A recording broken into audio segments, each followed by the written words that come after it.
Les parcours IPAG Extrême permettent chaque année à toute une promotion d'IPAGiens de se retrouver téléportés dans des paysages superbes, dans des contextes qui les sortent de leur quotidien, permettant à nos étudiants de se découvrir eux-mêmes tout en découvrant la force extraordinaire du collectif. Ces parcours, qui se déroulent dans la France entière, visent plusieurs objectifs.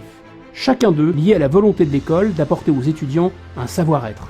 Le premier objectif est atteint en sortant les étudiants de leur zone de confort, ce qui leur permet de découvrir la valeur irremplaçable de la solidarité, savoir compter les uns sur les autres. La fraternité, valeur républicaine inscrite sur nos bâtiments officiels, ne va plus de soi dans un quotidien où chacun est connecté virtuellement, concentré sur ses objectifs en fonction de ses besoins et au gré de ses envies. Apprendre à se déconnecter du monde virtuel, à affronter ensemble des épreuves ou des situations difficiles, telles qu'on peut les rencontrer en pleine montagne, lors de stages grand froid, dans des stages de survie en forêt, en pleine mer, en apprenant à manœuvrer un voilier, en milieu militaire avec des stages de la gendarmerie et de l'école des officiers de Saint-Cyr, autant de cadres exigeants, voire rustiques, mais balisés, qui offrent aux IPAGiens le moyen de repousser leurs limites en toute sécurité. Un autre objectif consiste pour les étudiants à apprendre à se connaître et à se dépasser. Car ce qui demain fera toute la différence dans la vie professionnelle, c'est la détermination, l'envie, la capacité d'aller plus loin.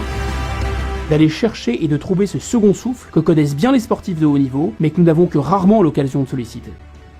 Le troisième objectif consiste à toucher du doigt la notion d'engagement et à l'expérimenter.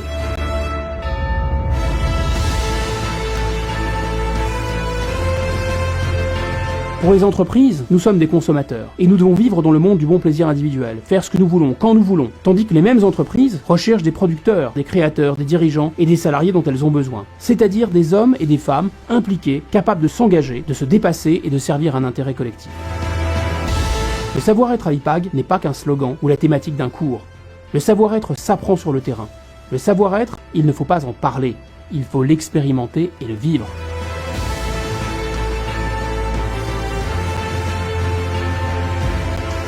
l'IPAG, plus loin ensemble.